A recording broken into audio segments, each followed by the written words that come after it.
Hello friends, welcome to study with logic and my name is Neha Negi. Friends, मैं आज आपके सामने एक ऐसी वीडियो लेकर आई हूँ जो कि ना सिर्फ यूथ्स के बीच बल्कि सभी देश प्रेमियों के बीच चर्चा का विषय बना हुआ है। फ्रेंड्स, टूर ऑफ आर्मी की मैं बात कर रही हूँ। यानी कि अगर मैं इन शॉर्ट कहूँ तो आर्मी में जाने का एक नया तरीका, नया रास्ता। And it is very very important topic for those who want to know about the army life but they don't want to make it as a full-fledged career. Friends, अगर ये टॉपिक आपको पसंद आता है तो प्लीज़ वीडियो को like कीजिएगा, और यदि आप इस चैनल में न्यू हैं तो please subscribe to my channel.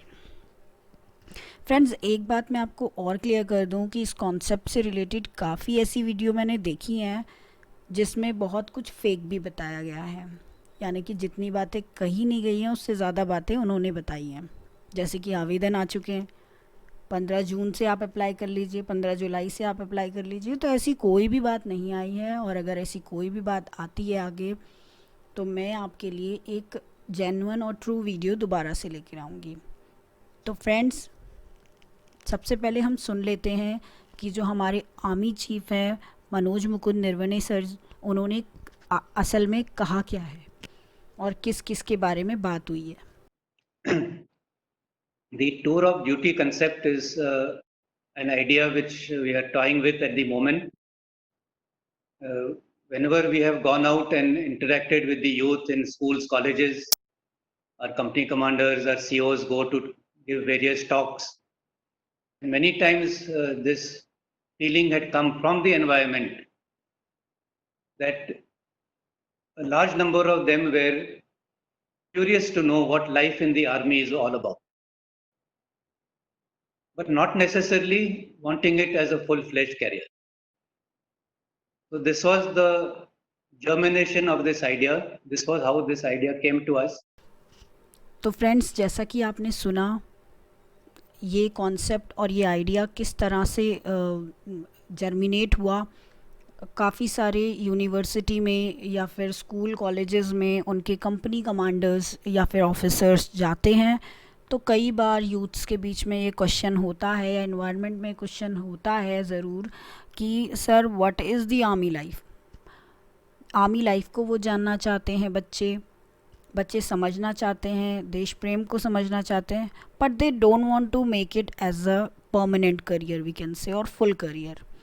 वो करियर नहीं बनाना चाहते हैं, बट वो जाना चाहते हैं, वो एज अ सर्विस देना चाहते हैं, कुछ करना चाहते हैं देश के लिए। तो वहाँ से ये आइडियोलॉजी आई है। फ्रेंड्स, हम इसके बारे में जान लेते हैं कि जैसा कि सर ने कहा अभी, तो उन चीज़ों में और सर के जो भी डिस्कशन थे या फिर जो भी प्रेस रिलीज़ था उसमें क्या क्या मुख्य बातें रही हैं वो मैंने आपके लिए छोटी सी आप कह सकते हैं बाइफरकेशन किया हुआ है।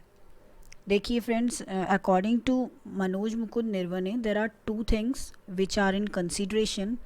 तो इसमें पहली जो है वो है duty, tour of duty concept, और जो सेकंड है वो है इन्वर्स इंडक्शन की बात भी हम सोच रहे हैं।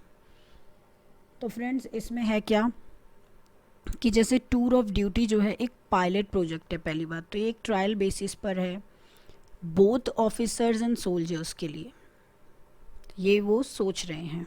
आप वीडियो में सुनेंगे, बीच बीच में मैं आपको वीडियो भी दिखाती रहूँगी।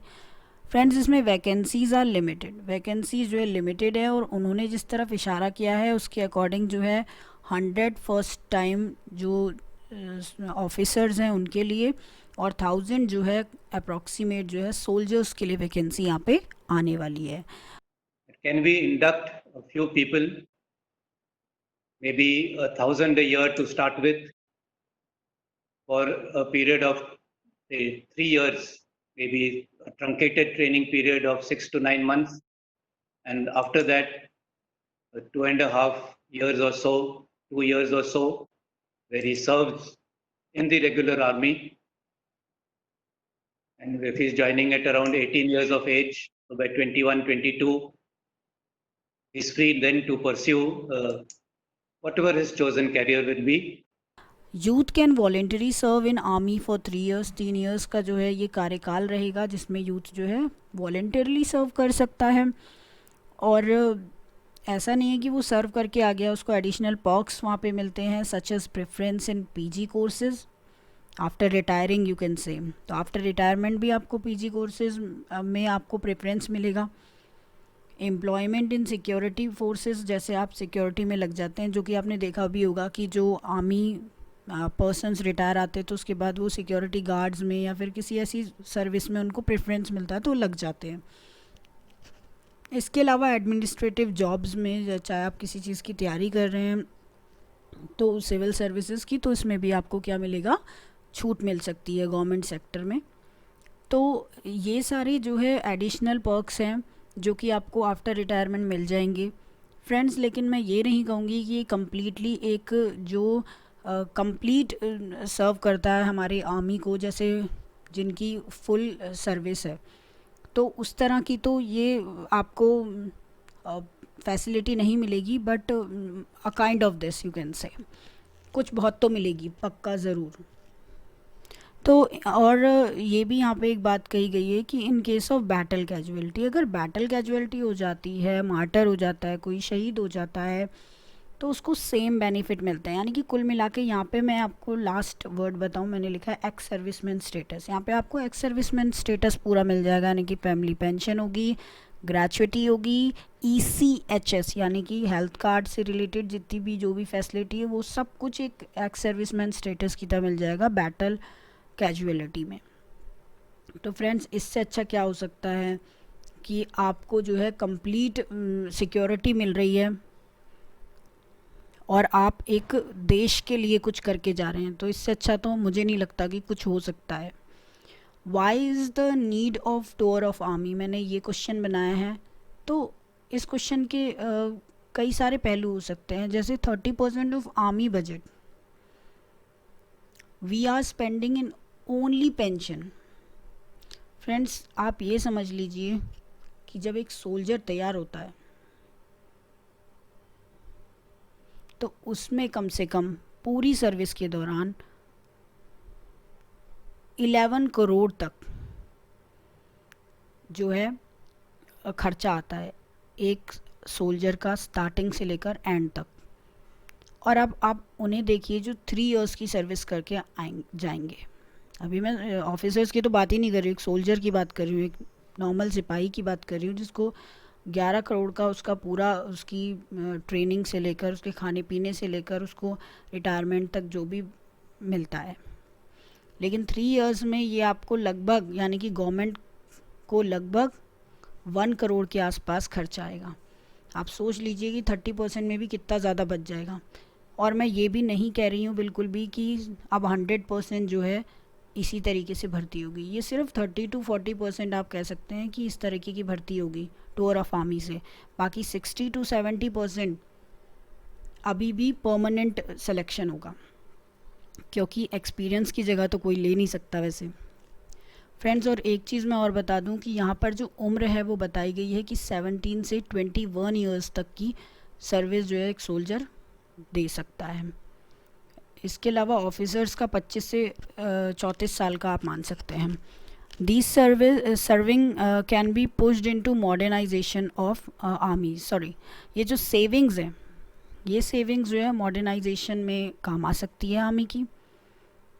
तो अब 30% बजट, आर्मी बजट हम पेंशन में ही दे रहे हैं।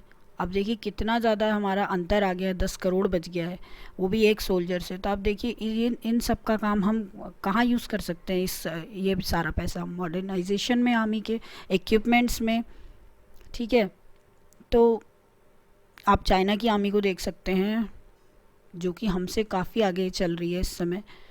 तो हमें भी अब आगे बढ़ना पड़े, क्योंकि आप देख रहे होंगे कि बॉर्डर डिस्प्यूट आजकल बहुत चल रहा है। इनफैक्ट हमारा तो वेस्ट से पूरा ख़राब ही चलता है, पाकिस्तान से तो हम क्या ही उम्मीद कर सकते हैं, वहाँ तो बॉर्डर से डिस्प्यूट चलता ही है। अभी ऊपर चाइना भी घिरे हुए है और अब नेपाल ने अलग से स्टार्ट कर दिया है चाइना के दबाव में। तो आप देख सकते हैं कि यहाँ पे हमें तो ऊपर से पूरा ही खतरा है इंडिया।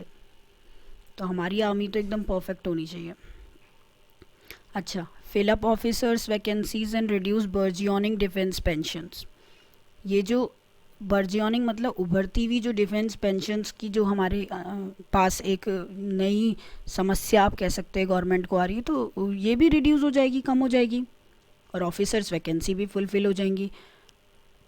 और आप देखते होंगे एक शॉर्ट सर्विस कमीशन होता है, ये ऑफिसर्स के लिए होता है फ्रेंड्स, एसएससी जिसको बोलते हैं।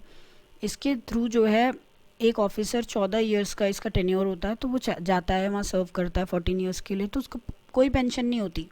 लेकिन असल में ऑन ग्राउंड हो क्या रहा है कि 14 इयर्स के बाद वो जो है एक टेस्ट पास करते हैं, या फिर मैक्सिमम नंबर ऑफ़ ऑफिसर्स जो हैं परमानेंट कमीशन के लिए सिलेक्ट हो जाते हैं। और जब वो एलिजिबल हो जाते हैं परमानेंट कमीशन के लिए, यानी कि 14 से ज़्यादा बढ़ जाती है, तो फ्रेंड्स उनकी भी पेंशन लग जाती है। तो शॉर्ट सर्विस कमीशन से ज़्यादा अच्छा ऑप्शन काई का रहेगा इस समय, टूर ऑफ आर्मी का रहेगा ऑफिसर्स के बिहाफ में भी। ठीक है फ्रेंड्स, अब आगे बढ़ते हैं हम। मैंने दूसरा जो लिया है वो लिया है रीज़न। क्या ऐसी रीज़न हमें लगा जिसके कारण हमें लगता है कि ये जो 3 इयर्स की सर्विस है वो एक इनफ सर्विस हो सकती है। क्योंकि एक सोल्जर सिर्फ 3 इयर्स के लिए सर्व करेगा तो उसके पास क्या एक तरह से मैं कह सकती हूँ कि क्या एक्सपीरियंस होगा, वो बैटल फील्ड में कैसे बैटल करेगा। तो इसका रीज़न भी है फ्रेंड्स। देखिए, इज़राइल की आर्मी है वो भी कंपलसरी रखते हैं 2-3 साल के लिए, तो वहाँ पर से भी पाया गया कि ये एडुकेट पीरियड है, एकदम सेटिस्फैक्ट्री पीरियड है, जहाँ पे एक आर्मी सोल्जर जो है अच्छे से 9 से 10 महीने आप अच्छे से ट्रेन कर सकते हैं एक जानदार और एक सफल सिपाही, एक सफल सोल्जर, एक सफल जवान आप बना सकते हैं 9 महीने के अंदर। और उसके बाद 2.5 साल वो अपनी जो सर्विस देगा, according to general Vipin Rawat जो उन्होंने कहा था, उन्होंने ये कहा था कि ये जो टूर ऑफ आर्मी के हैं ये नॉर्थ ईस्ट इलाकों में लगेंगे एक तो, और दूसरा JNK में ही लगेंगे। और वैसे भी घबराने की कोई बात नहीं है, मुझे पता है कि थोड़ा सेंसिटिव जोन भले ही है, लेकिन जो फुल आर्मी पर्सोनेल हैं वो तो कई बार जाते हैं नॉर्थ ईस्ट और JNK, तो ऐसी तो कोई बात नहीं है कि कुछ अलग या पार्शलिटी या कुछ वैसी चीज़ें हो रही हैं उनके साथ डिस्क्रिमिनेशन हो रहा है। और आप देखिए इज़राइल से तो हमें ये मिला ही रीज़न कि हाँ भाई ये एडिकेट है, ये टाइम जो एकदम परफेक्ट है 3 साल का, कोई इसमें कम ज़्यादा का कोई वो नहीं है। दूसरा, हमें भी इंडिया में भी जो कारगिल वॉर हुआ था उसमें भी हमने एक चीज़ सीखी कि जो ऑफिसर्स और सोल्जर्स थे वो less than 3 years of service वाले, जिनकी सर्विस को अभी 3 साल भी नहीं हुए थे, 2 साल भी नहीं हुए थे, उन्होंने भी बहुत एग्जाम्पलरी परफॉर्मेंस दिया फ्रेंड्स। उन्होंने बहुत ही अच्छे से अपनी सूझबूझ से ऑफिसर्स ने और सोल्जर्स ने अपनी पराक्रमता से या फिर वीरता से युद्ध को लड़ा है। तो इसमें कोई दो राय नहीं है कि हमने भी इस चीज़ को ऑब्ज़र्व किया कि 3 इयर्स की सर्विस वाले भी बहुत अच्छा अपना योगदान दे सकते हैं। ऐसा कुछ नहीं है कि वो कुछ कम सीखे हुए होंगे। ठीक है, एक जिम्मेदारी वाला काम भले ही नहीं दिया जा सकता हो, लेकिन वीरता हर किसी को आती है और अपने देश के लिए हर कोई लड़ सकता है। फ्रेंड्स, अब इसकी बेनिफिट की बात करते हैं। जब एक यूथ हमारा जाने को तैयार है, जब समझने को तैयार है हमारे देश के लिए, तो देश का भी फ़र्ज़ है कि उनके लिए कुछ फ़ायदा हो उनको। तो what is the benefit for youth? With the added advantage of having gained this experience of army life and ingrained certain other attributes of self-confidence, discipline, punctuality, to say the least.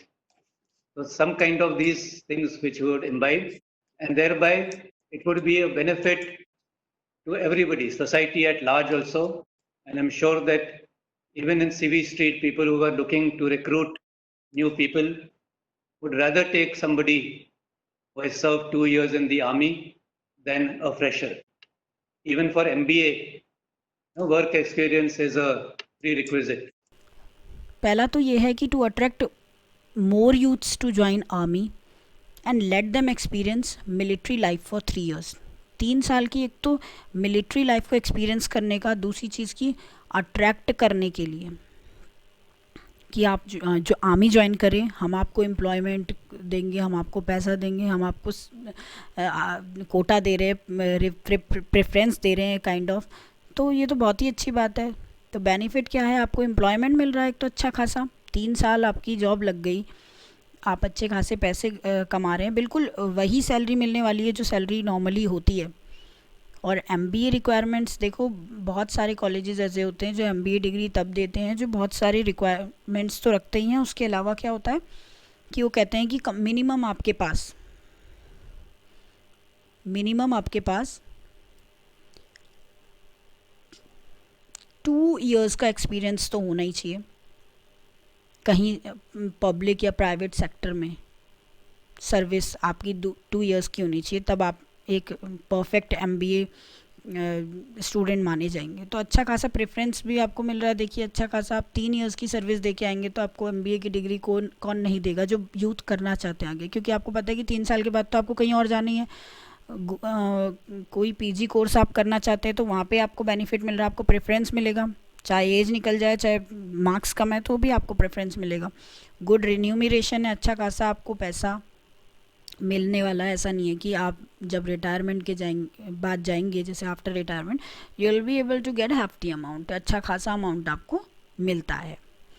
ठीक है friends, और ये ललचाने की बात भी नहीं है friends, it's a kind of reward for you जो आर्मी में सर्व करना चाहता है obviously. Even major corporates would welcome young military trained professionals instead of college freshers. सही बात है।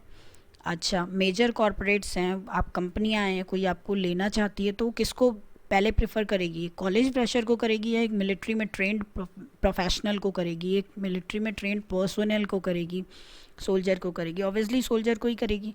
These professional would have an edge over, edge over means होता है एक हाथ आगे। तो ये जो प्रोफेशनल होंगे मिलिट्री से ट्रेंड जो आए हुए हैं तो एक हाथ आगे ही होंगे ना उनसे जो दूसरे हैं। While getting into another career, किसी भी अनदर करियर में अगर वो जाते हैं तो वो किसी दूसरे पर्सन से या फ्रेशर से एक हाथ आगे ही होंगे हमारे जो सोल्जर ट्रेंड होके गए होंगे। ठीक है फ्रेंड्स, अब इसके बाद हम बात कर लेते हैं इन्वर्स इंडक्शन की, जो कि मैंने बताया था कि मैं इन्वर्स इंडक्शन को भी बोलूँगी क्योंकि ये भी एक अच्छा कॉन्सेप्ट है जो आर्मी सोच रही है। इसमें क्या होता है कि recruited bye CAPF, central arm police force के थ्रू इसकी रिक्रूटेड होंगे या फिर रखे जाएंगे। जैसे सीएपीएफ में कौन कौन से आते हैं फोर्सेज, जैसे बीएसएफ आ गया है ना, आईटीबीपी आ गया है, इसके अलावा असम राइफल्स आ गया है,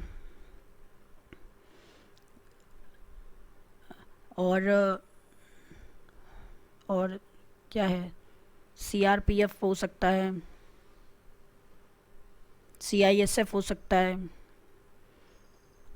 तो इस तरह से कई सारे जो डिपार्टमेंट है वो सीएपीएफ के थ्रू जो है भर्ती आती है इनकी। तो इसमें अगर आप मान लो आईटीबीपी में सेलेक्ट हो गए या मान लो सीआईएसएफ में आप सेलेक्ट हो जाते हैं तो पहली 7 इयर्स की सर्विस आपको आर्मी में काटनी होगी। आपको पता है कि इनमें तो पेंशन बंद हो चुकी है और आर्मी में पेंशन अभी भी है। 2005 के बाद जो है ऑलमोस्ट सभी में पेंशन बंद हो चुकी है, सिर्फ आर्मी में ही बची है। तो आप देखेंगे कि आफ्टर कंप्लीशन ऑफ 7 इयर्स आपको आर्मी से दोबारा से ट्रांसफ़र बैक कर दिया जाएगा। मतलब दोबारा आप सीआईएसएफ से आए थे, चलो भैया सीआईएसएफ में चले जाओ। ठीक है, आप पेरेंट रिक्रूटिंग ऑर्गेनाइजेशन सीएपीएफ में ही चले जाएंगे। सीएपीएफ के में आप सीआईएसएफ में गए थे, ठीक है, तो आप सीआईएसएफ में ही वापस चले जाएंगे। They can also be recruited by other unstaffed department. इसके अलावा भी अंडर स्टाफ डिपार्टमेंट में भी जैसे होम गार्ड्स हैं वो भी 7 साल आर्मी में जा सकते हैं। ठीक है, लेकिन अच्छे और एकदम परफेक्ट को लेंगे, वो जो फिज़िकली मेंटली हर तरह से फिट है, मेडिकली। सिविल डिफेंस का कोई कॉप्स है यानी कि पुलिस है तो पुलिस भी जाती है आर्मी में 5-7 साल की सर्विस के लिए। एनडीआरएफ है, तो ये अदर सिक्योरिटी गार्ड्स जो हैं ये भी आर्मी में 7 साल के लिए सर्व करने जाएंगे। उसके बाद दोबारा से अपनी पेरेंटिंग ऑर्गेनाइजेशन में आ जाएंगे। इससे क्या होगा कि आर्मी को कोई पेंशन देनी नहीं पड़ेगी क्योंकि वो तो दूसरी तरफ से बस 7 साल की सर्विस देने आए थे। लेकिन आर्मी उसे क्या दे रही है, आर्मी अच्छा खासा उसको एक और भी बेटर जवान बना के दे रही है, हाई स्किल्स और भर के दे रही है उसमें। तो इससे अच्छा क्या हो सकता है, इनफैक्ट उसको एक अलाउंस और मिल जाएगा कि वो आर्मी में जा रहा है। तो मान लो कोई सीआईएसएफ का सोल्जर था तो सीआईएसएफ की सैलरी भी मिल रही है और आर्मी की भी अलाउंस मिल रहा है कि जो वो आर्मी में 7 साल के लिए, तो आर्मी का एडिशनल मिल रहा है, और साथ ही साथ वो वापस आ जाएगा 7 साल बाद, तो पेंशन का भी कोई झंझट नहीं होगा गवर्नमेंट को या आर्मी को। तो कुल मिला के पेंशन के बोझ को भी कम करना, यूथ को भी जागरूक करना। जैसे आपने देखा होगा कई बार देश विरोधी नारे लग जाते हैं यूनिवर्सिटीज़ में, ऐसे ऐसे बच्चे आ रहे हैं जिनको कोई मतलब ही नहीं है, देश से कोई मतलब नहीं है, देश से कोई प्रेम नहीं है, कोई प्यार नहीं है। तो इन सब चीज़ों को भी कंसीडर किया होगा कहीं ना कहीं उन्होंने।